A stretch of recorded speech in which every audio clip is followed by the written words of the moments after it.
This podcast is proud to be part of the TalkSport Fan Network. TalkSport. Powered by fans. Danilo's free, and it goes to Gibbs wide. Edge of the box, Foley. Yes! Great goal! What a hit from Oliveira! It's wide! They've only gone and done it again! Forest back in the lead! Rewarded Gibbs White! Oh, what he scores! And the City ground goes ballistic!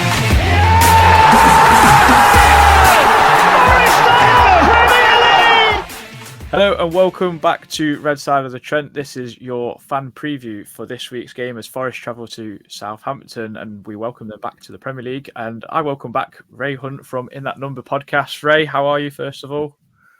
Yes, I'm very good, thank you, Adam. Thanks for having me back on. It's been a while, hasn't it? Because obviously we were languishing down in the Championship the last time. So Yeah, a couple of seasons break, and you've come back. Back in anger, as the song goes from Oasis. One season away, which is nice. Obviously, coming up through the playoffs, which is also a nice feeling, as I know full well. How was that, by the way? Did you go? I'm assuming you went to Wembley and had a great day out. I did. Yeah, it was amazing. Yeah, it was. Yeah, they always say it's the best way to go up, and of course, yeah, it is if you take it afterwards. But going through the whole playoffs, it's so nervy. I mean, I said at the start of the season, if we're going to go up, we need to go up automatically because I don't think I'll be able to take it going through the playoffs. But thankfully, it all worked out well. And it was, fantastic day out. Oh, and beating Leeds is always good, isn't it? Really. Oh, Everyone hates them. Yeah. We're going to start off with your last game, which obviously was Newcastle away, which we actually had the pleasure of doing in our first season back in the Premier League. A tough place to go. You lost 1-0, unfortunately, in that game, although having 10 against 10 men for much of the game after Brereton Diaz's I want to call them theatrics. I thought probably it's a bit more gamesmanship, and it's a bit stupid that both players put their heads towards each other and give a referee a decision to make. What did you make of that game? Obviously losing 1-0. You were 0-0 at the time when they went down to 10 men, so lost against 10 men essentially. Well, I mean, it was a disappointing result, wasn't it? That's going to be the thing that we look back at the end of the season and see that we lost 1-0. But I was very buoyed by the performance, actually, because we never start the season well, and we very, very rarely get anything at St James's Park. And we were expected to get a hiding. We all predicted, big 3-0s, 4-0s. But that was far from the truth. Yeah, we had like 78% possession. We had 19 shots to their 3. We were ahead on just about every single stat, but apart from the one that really matters. So, I know it was against 10 men, but I think even at 11v11, we were the better side. We had the ball in the net at one point as well, but that was ruled offside. So, yeah, I think we should look at the positives, even though it wasn't the result that we wanted or deserved, really. Yeah. What did you make of the sending off? I do want to get your opinion on it. I said this on our podcast, actually, that I think the Brereton Diaz shove was worse than the actual headbutt. It was worse. I mean, you could have given him a red card for that because Shearer was at his back to him. He didn't know what was coming and he just went straight up and did what he did. And then they both went in with their heads as well, which is the annoying thing. And I know it's the rules of the game, and like you said, it gives the referee a decision to make, but I think it's the wrong thing. I don't think Cher should have been sent off, but laws of the game say that he should have been. But yeah, I think maybe probably should have. Looking at the situation as a whole, Brereton Diaz was far worse, and he could have just given them both a booking and said, "Look, pack it in," or sent them both off. But yeah, we were very lucky with it. Yeah, I mean, he's now kind of established himself as a pantomime villain already, which it seems. He's part of your summer window this season. Obviously, signed him, Cameron Archer, and I don't know who else. That's why I've got you on, Ray. Who else have Southampton acquired this season? I think it was Flynn Downs made a permanent transfer. Yeah, as well. Yeah, and so's Taylor Harwood-Bellis as well. Yes, I forgot about Taylor Harwood-Bellis. But it's been busy. It's been very, very busy. Not quite as busy as yours a couple of years ago, but But yeah, it has been busy for us. It's active, and that's what we like. And we usually get our business done early as well. But I've been happy so far. I really, really have. I mean, we've addressed one of the problems from the last time that we were in the Premier League, and that's the defence. I mean, out of the 10 or so signings that we've made, 5 of them have been defenders and 2 fullbacks, 3 centre halves. So we've lost Shay Adams. We've brought in Ben Brereton Diaz and, as you mentioned, Cameron Archer. Over the last 7 days, we've made 3 signings. Cameron Archer from Villa. We've got Leslie Ugachukwu from Chelsea. That's a loan deal. And yesterday, we actually just signed Mateus Fernandez from Sporting.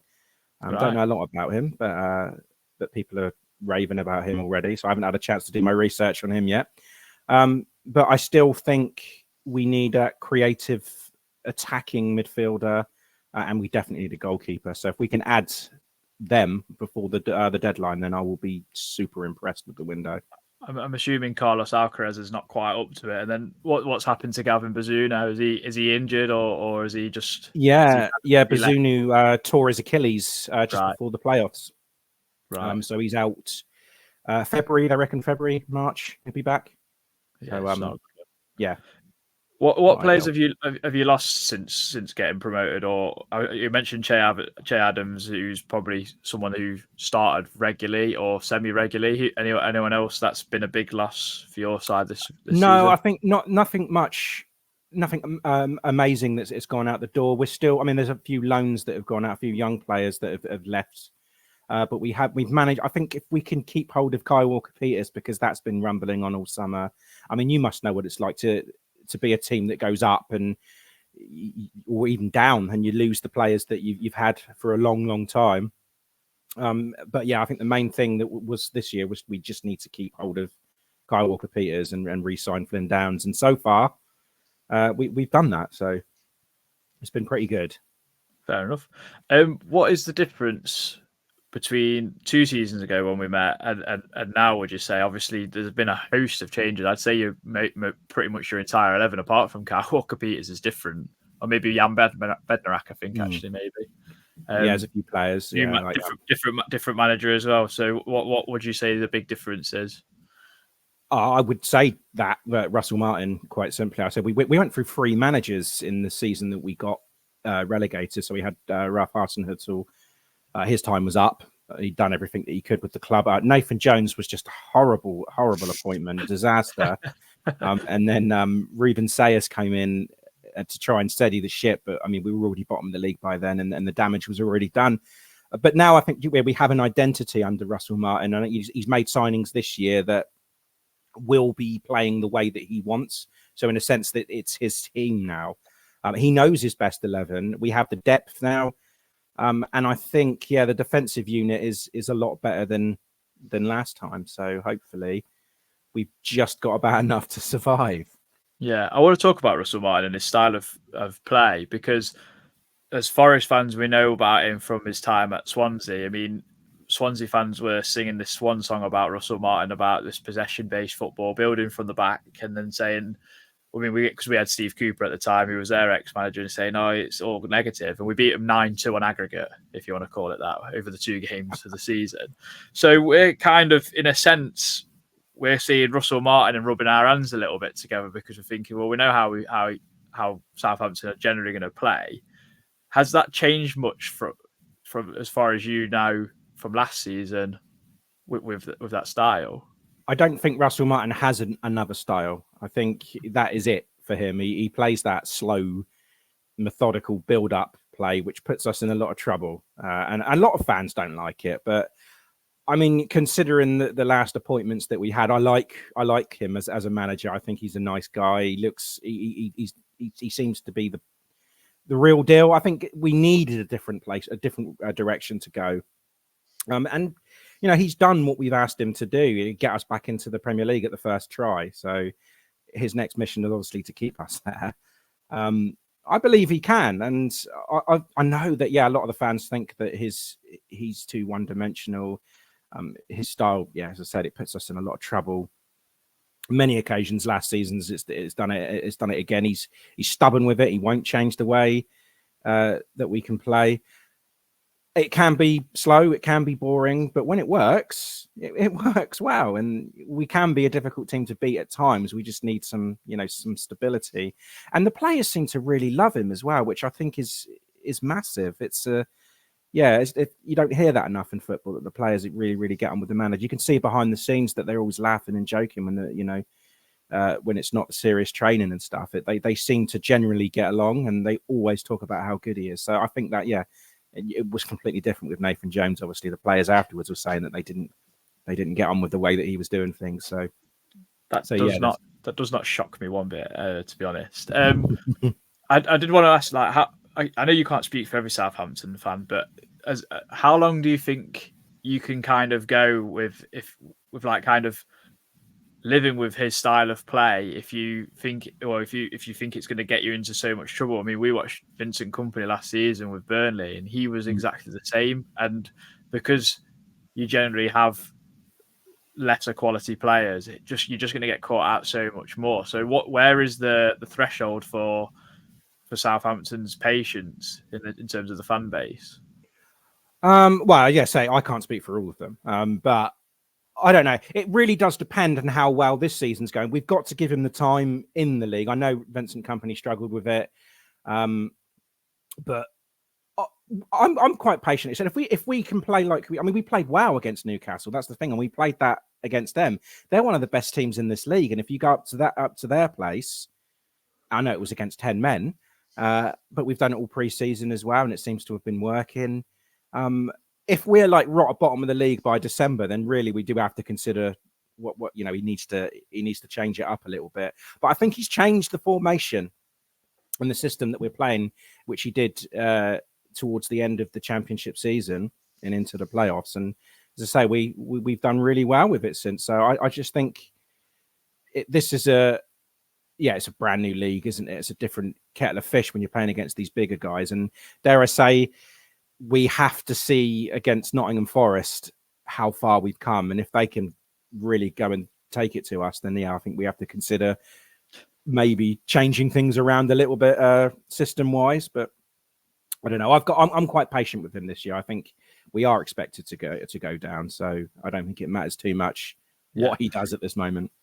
Yeah, I'm not going to really ask you about weaknesses, because I think it's too obvious in terms of it's more like getting caught out with this slow build up. If you make an error, it can be detrimental. So what would you say your strengths are? Obviously you mentioned a change of formation. I'm assuming that's really helped you in terms of getting width and playing through the lines a little bit quicker, because I think I don't mind Russell Martin's style of play if it was faster, but for me it's too pedestrian at times, and you're kind of waiting too much, and some teams are quite happy to just sit and wait, as we experienced when we played Swansea. They were doing it there on the goal line. Eventually we just waited, and then we take the ball off them and score. Yeah, that's it. It's he thinks he's Pep Guardiola at times, but he hasn't got the players that Pep has, obviously. So it can be easily beat. Yeah, you've mentioned all those weaknesses, like the goalkeeper situation at the moment as well, playing out from the back. Strengths, there's not a lot of them. I think. We're difficult to get the ball off of. We're organised. I think with this formation change, it allows our wing backs to get forward in a freer role. I mean, we saw Kyle Walker-Peters starting a lot of the plays against Newcastle. He was getting forward, and occasionally he pinged the diagonals across to the opposite flank where Sugawara was, and he was advanced, and he was getting around the fullback Newcastle, Lewis Hall, with ease last week. So I think we can have some success playing that way. So I think we can do that. I think we can if we can speed up the play, like you said, it doesn't necessarily have to be so pedestrian, and we can occasionally throw in those diagonals, then I think we can be a little bit more difficult to read. Yeah, because I think with the likes of Brereton and Cameron Archer and Adam Armstrong, they are willing runners. I think channel balls will cause a lot of teams issues with any of them three on the pitch, personally, because they will run for you. I think so. It's an interesting one. I mean, if Russell Martin can tweak that a little bit, I think I give you a bit more of a chance of surviving. I mean, I've actually put you to survive because I'd like Brentford to go down, but that's just a personal vendetta, I think, more than anything. Would you say Kyle Walker-Peters is your most important player? That's why you want to keep hold of him so much? Well, I think he's up there. He's one of them. But in terms of goals, it's going to be Adam Armstrong. 21 goals last season, 13 assists. He was huge for us, and it was his goals that got us into the playoffs. It was his goal that won it at Wembley. So he joined us from Blackburn, and he had like 25 plus goals in the Championship that season, and moved to Saints in the Premier League, and he scored 2. And he moved back to the Championship with Saints, and he scored 21. Yeah. So there's question marks whether he can do it in the Premier League, but I think he's playing in a system that suits him a little bit better under Martin. But yeah, importance, Kyle Walker-Peters is up there. Taylor Harwood-Bellis is going to be up there. But I think I'd say Flynn Downs, I'd say he's the most important player we've got, because, I mean, it just puts in excellent performances week after week, and just amazing bit of business that we finally got that done. So last season he missed, I think it was about 10 games, and we'd lost 8 of them. Blimey. So that's just goes to show how important the guy is. And yeah, as I said, notable mention to Taylor Harwood-Bellis, who's just immense in the heart of our defence there. Fair. Who's going to be your surprise package, do you think, this season? As in players, I'd honestly like to see Sam Amayor. I don't know if you've heard of him, but he's coming through the under-21s. He's had a few cameos in the Championship last season. Very, very quick. He's only 18. He's speedy. Just such a handful. He's had a really, really good preseason as well. But he was here when we were in the Premier League last time as well, and he didn't get any minutes, obviously, because he's still very young. And so I'd really hope he can make a breakthrough. And Tyler Dibbling as well is another similar one. He's a ball carrier. We want people that are going to, especially in Martin's slow play, we need someone that's going to pick the ball up in the middle of the pitch and just go with it, similar to like a Carlos Alcaraz. But Tyler Dibbling and Sam Amayor. But I don't think they're going to get very many minutes in the Premier League. But it didn't help last year that we got knocked out in the Carabao Cup in the second round, so they didn't have a chance to play any of those youngsters. Yeah, it's been a little while since Southampton have had players come through. Obviously, like in the Championship and maybe like League One, Championship, Premier League, you had quite a lot. Like Walcott, Oxlade-Chamberlain, Bale, Lallana, Drew Sermon, I think, was part of that kind of team. There's so many and then it's just been a bit of a lull, and I think you get that in a lot of teams such as ours who aren't massive clubs, but you do need your academy players to come through and be like a representative of your city, really, as such. What's your thoughts on Forest so far? Obviously, it's only been one game, but like last season, we probably had a bit of a lull because you're more bothered about the Championship, or we're more bothered about the Premier League. But obviously, you mentioned you very much at the very start, we didn't have as much of a busy window as we did. But that's calmed right down since you've been in the Premier League, right? Yeah, didn't you get a point deduction as well last season? We got a point deduction, in the worst Premier League I think I've ever witnessed in my life. Because I think I was reading 2 teams getting point deductions and still both surviving with relative ease.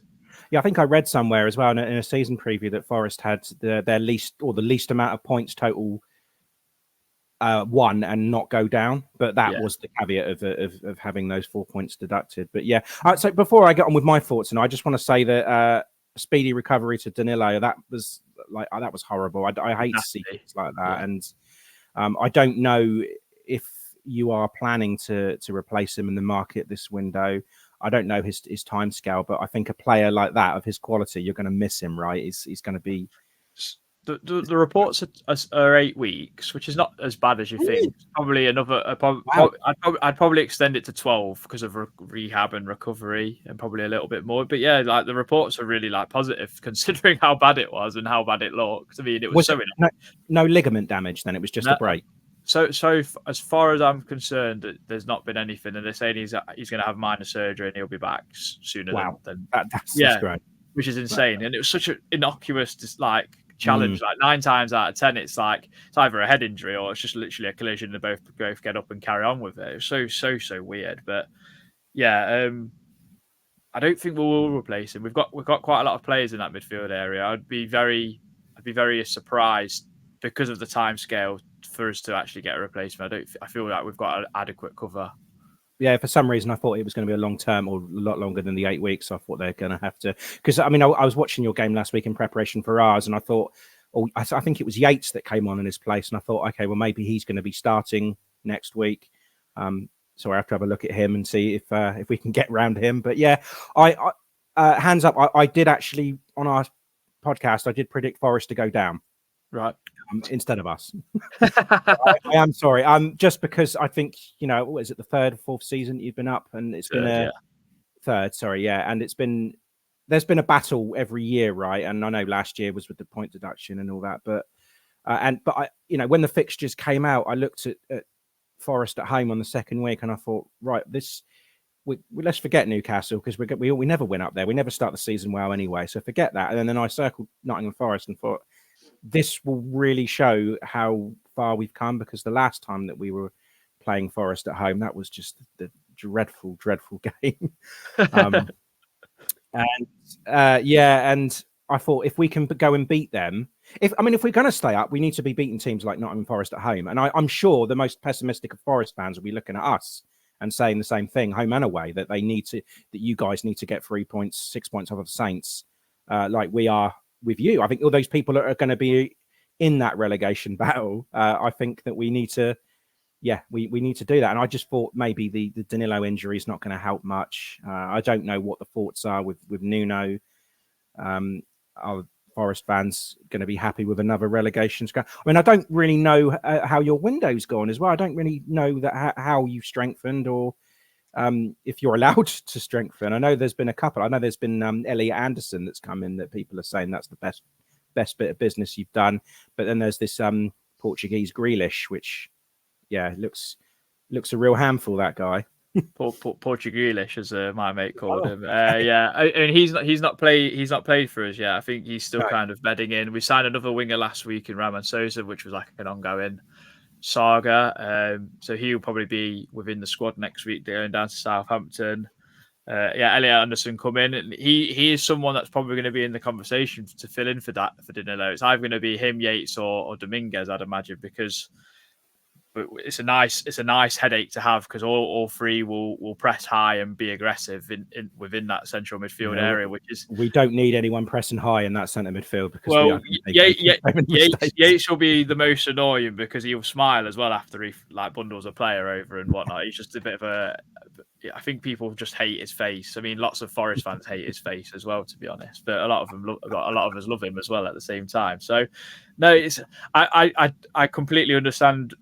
Fans that are going to be relegation rivals and teams within and around it are going to naturally put us in that bottom three, because we've struggled the last 2 seasons. That's only natural. So I completely understand. I just think we lend ourselves to be a little bit more difficult to play against now, because we've actually got a more settled side rather than so many incomings like we've had in the last 2 seasons. So I think consistency also lends itself to be a strength, rather than just bringing in players for the sake of it as such. And that is something I think we can kind of build on. And Ibrahim Sangare hopefully will be the player that we signed that we wanted to see last season, but this season, because he had so many problems. But I saw that. Yeah, I think we were linked with him at one point before he went to Forest. Right. Where do you see Forest being a threat to Southampton? Obviously, we've got a fair bit of pace going forward everywhere. Just pressing us. Like I said, if you the way that we play, it's not hard. I mean, we've got a blueprint to be beat, haven't we? Everybody knows how to beat Saints, and if you press us, then we are going to make those mistakes. And if you don't believe me, then check out the Newcastle highlights from last week, because it's going to happen again, isn't it? Or it's likely. If we're going to lose a goal, it's going to be from that. It's going to be us being too slow, going to the middle of the park, turning it around, passing it back to the centre halves, and then the centre half passing it to McCarthy. He's not going to know what to do with it. Chris Wood's going to close it down and put it in the back of the net. That's the way to beat us. It's very, very simple. That's it's a little bit pessimistic from your side. Wow. Where can you see Southampton hurting Forest? I think they've got to be patient. I mean, this is the first home game in the Premier League for a while, and I don't know if you've been to St Mary's before, if you're planning to go. I went last time, and I'm going this Saturday as well. Yeah. Oh, cool. I mean, they've changed the stadium layout. They've moved the away fans now. I've had to move my seat because they're moving everything around. They're making the where you were last time, like the Northern stand, that's all going to be red and white now. It's going to be our main stand. So you're moved over to the little quiet corner. So you're going to be sat next to me. So I think with the new stadium, I think being at home as well, I think that's going to be a massive. I think it's going to be loud. I think it's going to be a really, really, really buzzing atmosphere, and I think that's going to be difficult. I really do, and I think we're going to control possession like we probably usually do, and I just think that we need to get those wing backs involved, and we need to get someone. I mean, I'd love to see Carlos Alcaraz play, but I think he'll probably go with the same team that lost to Newcastle. But if we can get some more ball carriers on there to try and be a little bit more unpredictable, then I think we're going to cause some I think we can cause some problems. It's whether we will or not. Yeah, I did want to ask you actually about that, the atmosphere and stuff, because Southampton were only away for one season and you've been in the Premier League quite a while beforehand. Does like having a team like Forest come into St Mary's not like kind of not put a dampener on it, but kind of feel like, oh, it's kind of not a big team to start off with, or do you see it as a big game because we should be challenging each other down at the bottom kind of thing? So it's almost an early 6-pointer. Exactly. Yeah, it's horrible to say that, and at the second it is proper horrible. But, no, it is that. Yeah, I don't look at anyone like that and say, oh, we don't really want to be playing, those sort of relegation teams. But we just look at it as a rival that we know that we're going to have to play our best, because there are no easy games in this Premier League. I mean, last year I said that we're just going to have to just go and enjoy it, and it's different. It's going to be different as well, because we're playing against teams that we never normally play against. But no, I love it. And I remember that the Forest game, I think that when you beat us 1-0 at St Mary's, the Forest fans were incredible. I always remember the fans that sound the loudest. And last season, it was obviously Millwall. I'd never experienced anything like that before. That was scary. But I do remember the Forest fans being very, very good at that 1-0 game. And the 4-3 game, they were incredible at home as well. It was just...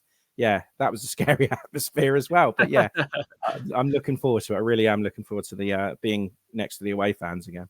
Yeah, I'm a bit like disappointed that away end move now, though, because I quite liked it, because it's all like one. I like St Mary's because it's all like one tier. It's a little bit different, and it was all behind the goal, and now you've bloody moved us. That's just shocking. You're in the corner. You're right in the quiet corner now.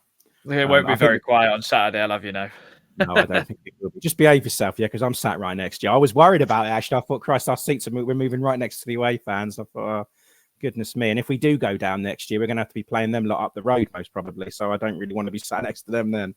So, the play up Pompey. How do you see the game playing out, Ray? I know you've kind of mentioned it in terms of you think you'll have a lot of the ball and everything else, but could you see it going any other way into or like being a bit more scrappy or just quite a fluid game? Because I feel like Forest have also changed a lot since you last met us. We were very much a counter-attack, let's sit in and kind of wait a lot of the time, whereas I think Nuno has now made us a little bit more possession-based, but not too much in terms of going away from that identity of being a counter-attacking side. So I think it does lend itself to be a bit of a different game than it was the last two times, though. The game at the City Ground was crazy. I think I nearly died about 3 times because I was just terrified of James Ward-Prowse free kicks and corners. That's not going to happen this time round, at least. Yeah, you haven't got to worry about that now. Yeah, he's gone. Do you know what? I think it's going to be quite a cagey, slow burner. I don't think there's going to be many scoring opportunities. I am quite worried that if Nottingham Forest are a counter-attacking team, then if we do lose the ball up high, then we are going to get caught. That's going to be like that's going to be an opportunity where you can hurt us as well. But I don't know. I think we're going to cancel each other out on the main. And I just think one mistake could do it. I think it's going to be a 1-0 either way. Yeah. What's your most likely formation and lineup to be? I know you mentioned about a change and you got win back, so I'm assuming it's like a 3-5-2 or a 3-4-3 kind of lineup. I think that's what I saw on Flash Scores as well. Yeah. So yeah, most likely what we did against Newcastle, so it'll be a 3-5-2. I think Martin will want to keep the same side because they did so well. Like I said, I would like to see Alcaraz come in instead of someone, but I don't know who because everyone's played well there. Someone comfortable on the ball, and he's not afraid to run with it. So like an Alcaraz, I think this game is screaming for it. But yeah, he'll probably have McCarthy in goal. We'll have the wing backs of Kyle Walker-Peters and Yuki Sugawara. Watch out for him, by the way, because he looks a real handful. And then we'll have Harwood, Bellis, Bednarek, and Stevens in the centre. Downs will play in the hole. Smallbone, Aribo in the middle. And then we'll have Armstrong and Brereton Diaz up top, most probably. Yeah. Are you sticking with your score 1-0 then? Are you going 1-0 Saints, I'm assuming? You can't go 1-0 Forest. No, I'm going to go 1-0. I'm going to go 1-0 Saints. I think we'll have a penalty. A penalty? Oh, right, blimey. I mean, yeah. It's going to be a penalty. It's going to be Adam Armstrong. There we go. I mean, just to give you a little bit more pessimism, we had the most shots on target at the weekend against a decent Bournemouth side, should I say. So I'm hoping that kind of continues, except more go in the goal rather than at the keeper. So I didn't know that. Now yeah. you've worried. Yeah, good. Yeah. And I'm guessing that Chris Wood's going to be your main goal threat this year. And I'm hoping it gets a little bit more spread out. Like Hudson-Odoi had a really strong end to the season. He ended up getting 8 goals in the end. I think Gibbs White ended up getting about 5, but 10 assists. Salanga, similar sort of numbers. So I think hopefully people start to kind of spread out a little bit more, because Wood, we can't rely on Wood for the entire season. He's just getting a bit on a little bit. But he did start off well in terms of scoring on Saturday, though he couldn't hold up traffic on the M25, as I've said on 3 podcasts now. His hold-up play was terrible, but we've got your nemesis Taiwo Awoniyi on the bench in waiting. I think I mentioned him last time I was on the show. He scored 3 goals against us last time, didn't he? And he did, yeah. Yeah, I never want to see that guy again. He will definitely come on and definitely cause problems. if he comes on at 0-0, then Forest will win 1-0. There we go. Oh yeah, and of course, I don't know. Is it Jota Silva? He's not going to be playing against Saints on Saturday then? He'll be on the bench more than likely. Him and new signing Ramon Sousa, and then if we can get Alex Moreno over the line before Saturday, I assume he might be also on the bench coming from Aston Villa. So okay. Yeah, it could be quite a busy window. Just before you go as well, like, do you expect any more business from Saints before the end of the window? I hope so. I mean, we still need a goalkeeper. Right. There's been talks of Aaron Ramsdale all summer, bringing him in. He's linked to everyone, that guy. He's linked to us as well. They should have pulled the trigger on this ages ago, because he's not going to be first team at Arsenal, is he? Just get him on loan for a year. We need a sweeper keeper, really, and I think he's right up there as one of the best in the league to do that. And there was talks of Sam Johnston at Palace as well, because Henderson's keeping him out. He's a good shot stopper. He's more comfortable with the ball. So, yeah, we need a goalkeeper. That needs to happen, because McCarthy can't. I don't think you can do this in the Premier League. I mean, week 1, it's already a disaster. And I would love another forward, because I think Brereton Diaz and Adam Armstrong are playing so wide and so deep. We don't actually have that natural man through the centre. So I would like to see somebody else come in, because I think we're going to be losing Sekou Mara. I think he's gone. So yeah, I think possible maybe 2 more would be ideal, but the goalkeeper needs to be strengthened now. Do you want Matt Turner? I mean, he'd be a heart attack every week for you. You know what? Matt Turner's actually in my fantasy football team, because he was so cheap, and I just left him on the bench.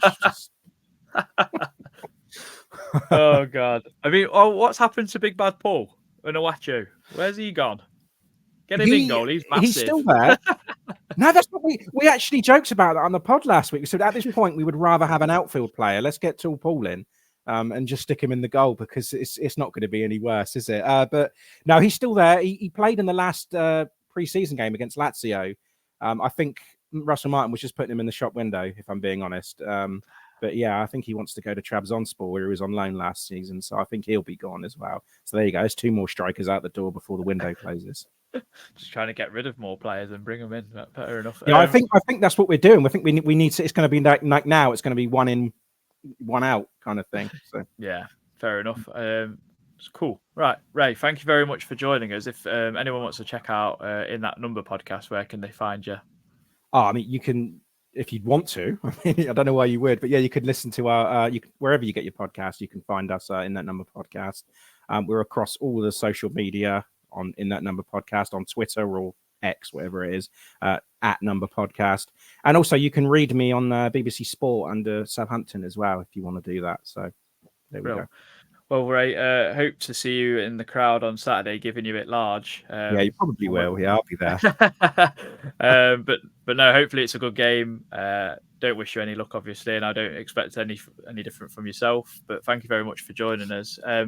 If you've enjoyed it, give us a like, drop us a subscribe on YouTube because there's a lot of people that are watching and aren't subscribing. So we know who you are. We don't. But thank you very much. We'll see you in the next one. Come on, you Reds.